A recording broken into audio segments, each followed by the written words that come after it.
Hello, I'm R.A. Spratt, and I want to welcome people joining us this week on the Yoto podcast platform. Now, just so you know, most of the bedtime stories I tell here are standalone stories. But over the last year, we have been dipping in and out of the epic story of Odysseus, the hero from ancient Greek mythology. And this week, I'm going to be telling the second last installment of that tale. So if you can jump in right here, that'll be fine. I'm sure you'll pick it all up. But if you did want to go back to the beginning and start from the first episode, you can search back through the episodes. The first episode's called Odysseus, as told by Nanny Piggins, and it dropped on January 8th, 2025. Or you can go back and listen to any of the other episodes. You're going to find fairy tales, myths, legends, and mysteries. I hope you enjoy them all. Now let's get into it.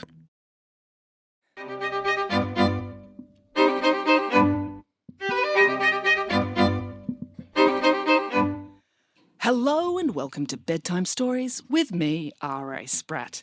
Today we're coming to you live from the Belco Arts Centre in Canberra. We're holding this live show to promote the launch of my new book, Bedtime Stories with R.A. Spratt, the book based on the stories from this podcast. So please rush out and buy a copy to support the show and help me keep kicking this can down the road. Now let's get into it. Today's story is The True History of Lady Godiva, as told by Nanny Piggins. Here we go. Nanny Piggins, Boris and the children were all standing with their noses pressed against the window of Mrs. Hesseltine's chocolatorium. It was 5 a.m. and it was cold, so every breath they made fogged up the glass. But that did not deter them, because Nanny Piggins had brought window cleaning squidgies with her, which they used to wipe back and forth like car windscreen wipers between every breath. They were there because earlier that night, Mrs. Hesseltine had received a new shipment of the finest chocolate from the finest chocolatier in the finest chocolate-making country in the world, Belgium. Now, the Green household was 2 kilometres away, but there was a prevailing wind. So the moment Mrs. Hesseltine tore open the lid of the first box, Nanny Piggins sat bolt upright in her bed, instantly 1,000% awake, as she caught the first waft of the delicious smell. After a few furtive minutes waking up the children and Boris, who, being a bear, was a deep sleeper, so this did involve blasting a fire extinguisher in his face, they were all running down the street, squidgies in hand, in the direction of Dulsford's finest chocolate-selling establishment. Nanny Piggins did not often frequent Hesselstein's chocolatorium. Much as she liked fine chocolate, she also liked large volumes of chocolate. And as she was only paid 10 cents an hour by Mr. Green, she had to be frugal with her chocolate-buying dollars. But some chocolate is too good to resist, and it would be insulting to the chocolate artist who created it to quibble over the price. Plus, Mr. Green's credit card was always easy to find, largely because Nanny Piggins kept it in her own shoe. Mr. Green never spent money himself, so he hadn't yet realised that the credit card in his wallet was actually a papier-mâché replica. Mrs. Hesseltine was putting the finishing touches on her display when Nanny Piggins, Boris and the children arrived at the chocolatorium. And by arrived, I mean Nanny Piggins sprinted down the street screaming, "Chocolate!" before slamming, boom, into the shop window at full speed. Fortunately, Mrs. Hesselstein's shop had bulletproof shock-resistant glass. She'd had it installed shortly after Nanny Piggins moved to the neighbourhood. Nanny Piggins beat on the glass with her trotters, screaming, "Let us in! Let us in!" with tears of chocolate anticipation in her eyes. Tears of chocolate anticipation are just like tears of joy, only more joyful because they're not about babies or princesses getting married. They're about pure joy, chocolatey bliss. Mrs. Hesselstein glowered. To be fair, she was very tired. She'd stayed up half the night waiting for the Belgian chocolate delivery. That's another thing all chocolate sellers had to do since Nanny Piggins moved into the neighbourhood, receive shipments in the middle of the night so she couldn't hijack the delivery truck en route to the shop. "I will not," said Mrs. Hesseltine. "I'm going to bed." "But we have money," pleaded Nanny Piggins. "Not real money, credit card money, but you can have it all. If that's not enough, I'll run home and get the deed to the house. You can even have Mr. Green's Rolls Royce as well. Just please, let us have some of your beautiful chocolate." "I will not," said Mrs. Hesselstein. "This is a fine chocolate establishment, not a feeding trough. I will sell my chocolate with dignity, at an appropriate hour and in a respectable fashion." But it smells so good, said Nanny Piggins. Her tears of chocolate joy were fast becoming tears of despair. And it will taste good, said Mrs. Heseltine, when I open the shop at 9 a.m. like a normal person. I'm going home to bed. Mrs. Heseltine lived above her chocolatorium, so she didn't have far to go. Nanny Piggins wept a little bit at this point, but she actually respected Mrs. Heseltine's decision. She respected anyone who took chocolate as seriously as she did. Should we go home too? Asked Derek. It's hours until the shop opens. We can get some sleep. Go home! Exclaimed Nanny Piggins. We can't go home. What would we do if bandits robbed the store while we were away? No, we will line up to make sure we're the first to the store when it opens tomorrow. The children looked up and down the street. There was no one else in sight. There were no cars, no music. Everyone in Dulsford was asleep. Dulsford did attract a lot of dull people because of the name. Now, this situation may seem odd, but this was actually the kind of thing that often happened to the children since Nanny Piggins had become their nanny. She'd made them sleep outside Hans' bakery the night before he debuted his new recipe for lemon tarts. She'd made them camp on the nature strip outside the gelato shop the night before they began their 2 scoops for the price of 1 sale. And she'd often made them sit in the alley behind wedding venues playing cards, waiting for all the guests to go home so they could intercept the wedding cake leftovers before the waitstaff threw them in the dumpster. So the children quickly reconciled themselves to several hours staring in through the chocolate shop window. And to be fair, it was no hardship. The chocolates on display were beautiful. Each one was a little brown work of art, a precious visual delight, alluring and suggestive of the deliciousness within. Standing there, looking at each one in turn and imagining just how good it would taste was not a bad way to spend a few hours, really. They are very beautiful, said Michael. Pah! Said Nanny Piggins. Beautiful isn't a beautiful enough word to encapsulate their beauty. There are no words for how good these chocolates taste. You've had Belgian chocolate before then, asked Samantha. Oh yes, one time, said Nanny Piggins. I was in Brussels, the capital of Belgium, and I walked past the royal palace, where the king and queen live. The children waited to hear the rest of the story, but Nanny Piggins just resumed staring in through the window. Well, what happened when you walked past the palace? Asked Samantha. Oh, I don't know, said Nanny Piggins. I woke up 3 days later, covered in chocolate stains, and in a cell at an immigration detention centre. I was ordered to leave the country immediately and forbidden to go within a 500-metre radius of the royal family ever again. But the stains on my dress, when I licked them, were divine. Well, we've got hours until the shop opens, said Derek. Why don't you tell us a story to pass the time? That's a good idea. I know. Why don't I tell you the story of how that chocolate got its name? Nanny Piggins pointed to a small square of chocolate at the back of the display. What is its name? Asked Samantha. That is a Godiva chocolate, said Nanny Piggins. Godiva chocolates are the royal chocolates of Belgium. So was Godiva a Belgian person? Asked Michael. No, actually, she was a 1,000-year-old naked English lady, said Nanny Piggins. What? Asked Derek. Why did they name the chocolates after her? Oh, because of her hair, said Nanny Piggins. Godiva, the 1,000-year-old lady, apart from being famous for being naked, was also famous for having very long hair. In fact, the long hair was the only thing that kept the nudity from being too shocking. She draped it strategically about her person. Anyway, the chocolatier who founded Godiva Chocolate had a wife with long hair, and that was her nickname, Godiva, because of the hair, not the nudity. And he named his chocolate company after her. Well, that's just weird, said Derek. Well, only if you think about it, said Nanny Piggins. It makes complete sense otherwise. You'd better tell us the whole story, said Michael. All right, I will, said Nanny Piggins. As it happens, I know a lot about the story, because Lady Godiva was actually a distant relative of mine. Really, said Samantha. What a surprise. It all started pretty much exactly 1,000 years ago. That's a long time, said Michael. Yes, agreed Nanny Piggins. Things were very different back then. The Anglo-Saxons were in charge of Britain, so things were a lot more German than they are now. They all had much stranger names. Like Godiva, said Samantha. Yes, and Godiva was married to a man called Leo Frick. Leo Frick?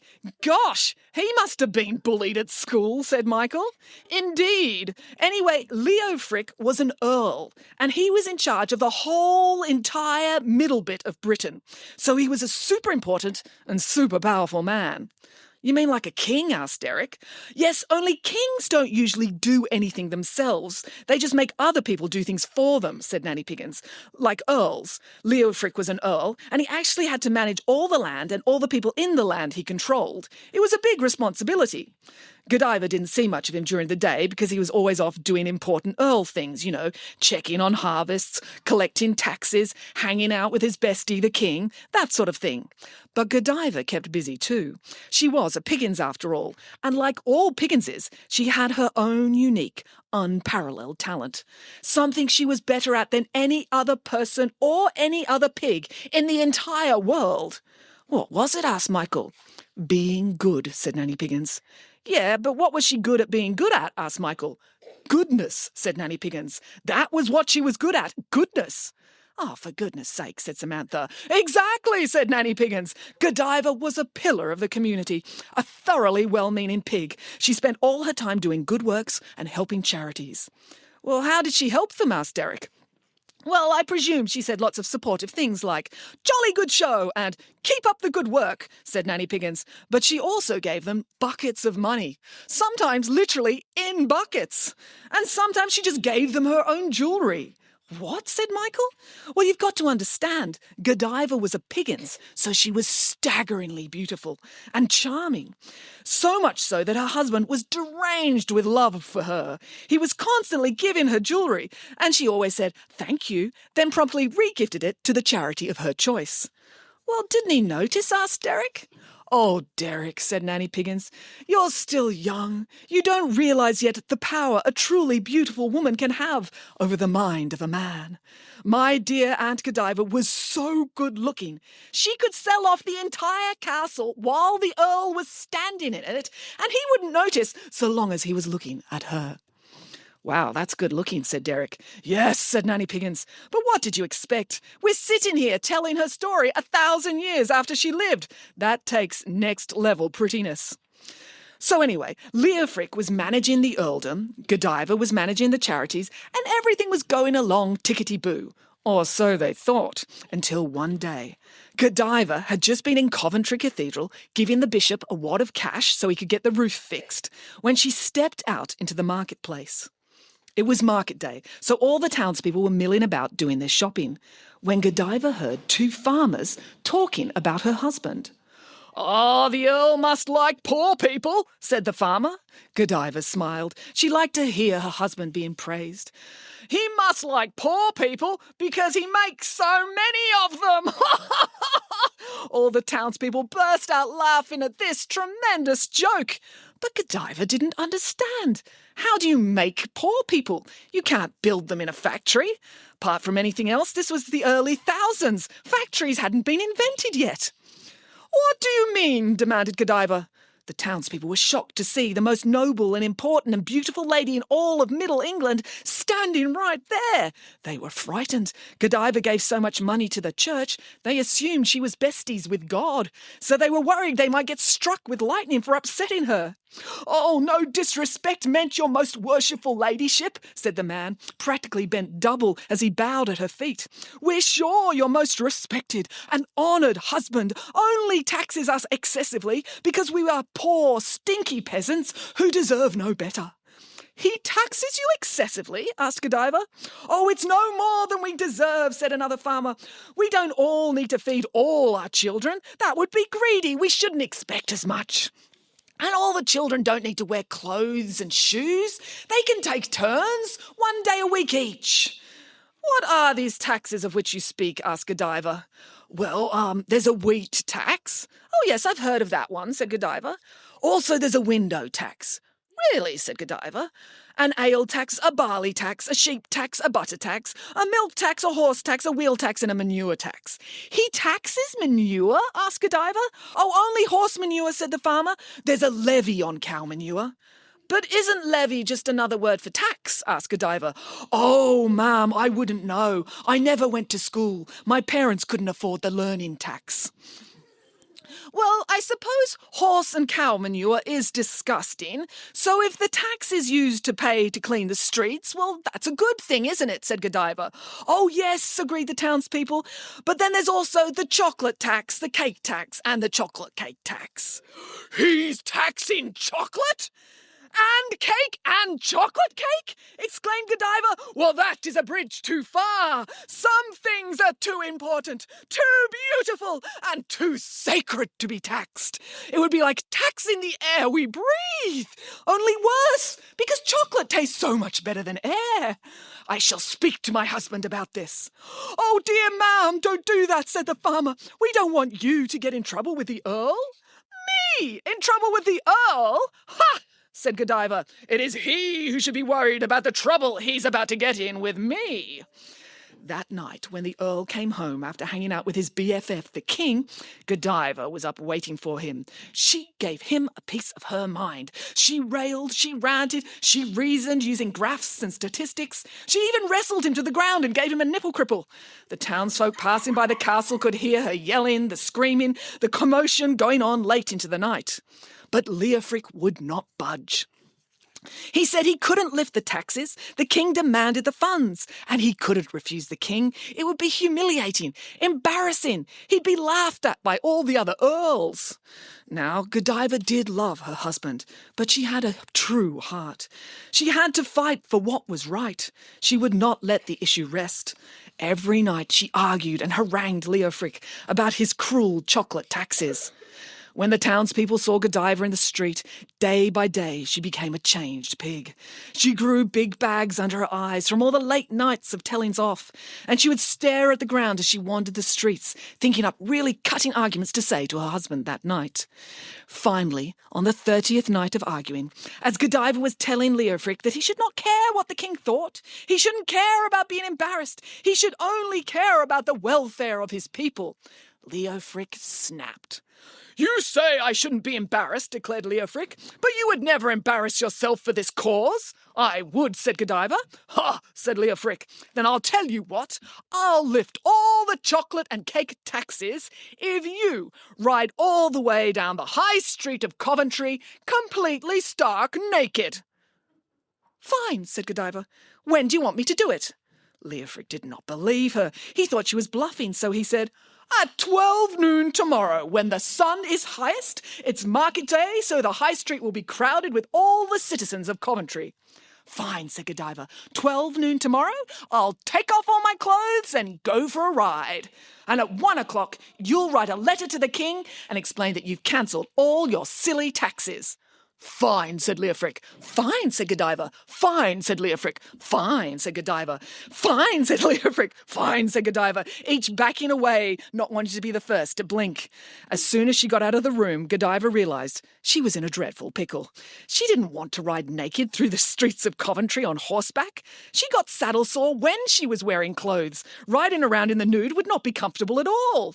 Plus, she was the most esteemed and highly regarded do-gooder in the entire middle part of Britain.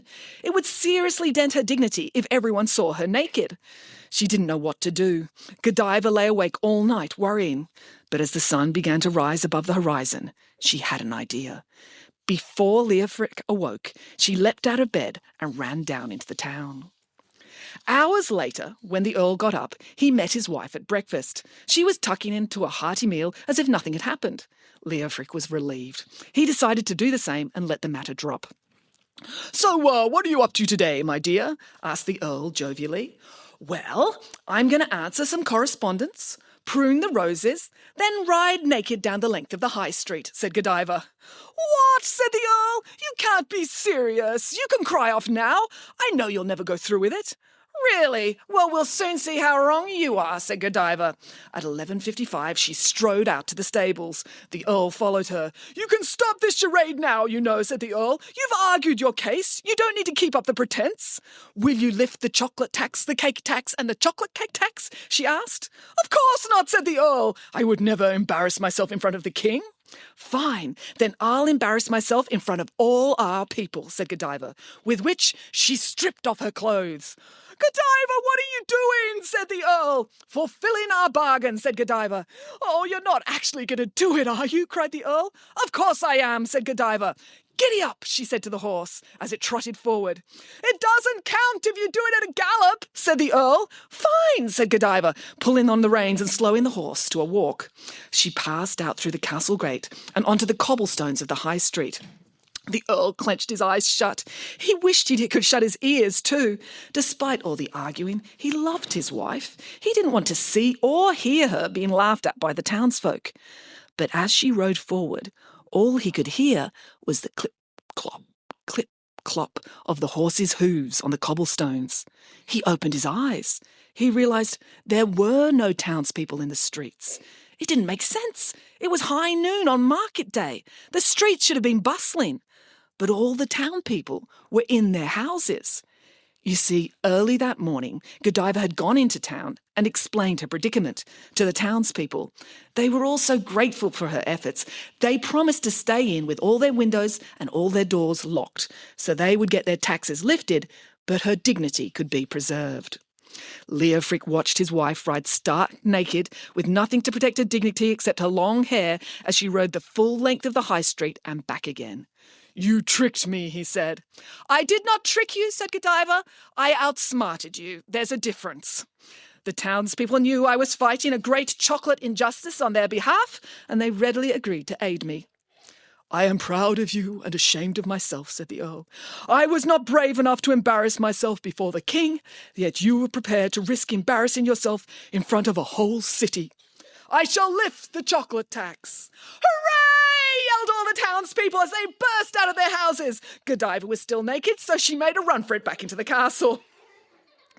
But in the version of the story I heard, interrupted Derek, wasn't there one person who looked? Wasn't he called Peeping Tom? Oh, yes, that's right, said Nanny Piggins, although his real name was not Tom. It wasn't? Asked Samantha. No, it was Bramwell. Bramwell? As in Bramwell Piggins, one of your distant male relatives, asked Michael. Indeed, said Nanny Piggins. As you know, I had a no-good relative called Bramwell, who had been a tailor to an emperor in another land. Yeah, the emperor with no clothes, said Samantha. Yes, Bramwell had been on the run ever since that incident, said Nanny Piggins. To evade the angry, naked emperor, he had changed his name to Tom and moved to the city of Coventry. Bramwell actually really loved Coventry because one of the Earl's many ridiculous taxes was a tailoring tax, which meant no one in Coventry could afford to get a suit made, which suited Bramwell because he didn't like making suits. It was the perfect place to be a tailor who did nothing. But he hadn't been in the city for long, so he had never seen the great noble lady Godiva. When Bramwell heard that a beautiful fine lady would be riding naked down the high street, he didn't see why he couldn't sneak a quick little peek. Who would ever know? He crept over to the window of his shop and pressed his eyeball to the keyhole. And he was struck blind before he could see anything? Asked Samantha. Oh no, he saw everything, said Nanny Piggins, and he was horrified because he recognised Godiva. She was his sister. They were both Pigginses after all, but they hadn't seen each other since they were little piglets in the pigsty, when they'd both run away from home. Now no one wants to see their sister looking like that. Bramwell ran to the kitchen and grabbed the first thing to hand and pressed it to his eyes to blot out the visual memory. Unfortunately, the first thing to hand was a piping hot cake out of the oven, and he got terrible burns over his face. But that taught him a lesson. The end. Time for bed. But Nanny Piggins, we're sitting on a footpath outside a chocolate shop, Derek reminded her. Oh yes, so we are, said Nanny Piggins. I suppose it would be foolish to go to sleep now. I'll tell you what, the all-night supermarket is open down the street. How about we run down there and get some chocolate to see us through till the morning when this chocolate shop opens? So that is just what they did. And that is the end of the story. So thank you for listening. And until next time, from all of us here at the Belco Arts Centre in Canberra, good night!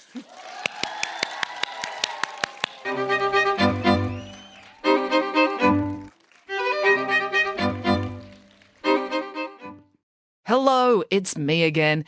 If you enjoyed listening to Bedtime Stories with R.A. Spratt, it would be really helpful if you could like, subscribe, follow, and or review the show on whatever podcast platform you're listening to now. Every little one of those digital affirmations helps, and the bigger this podcast gets, the more I can justify procrastinating from my real job to keep bringing these stories to you. Thank you.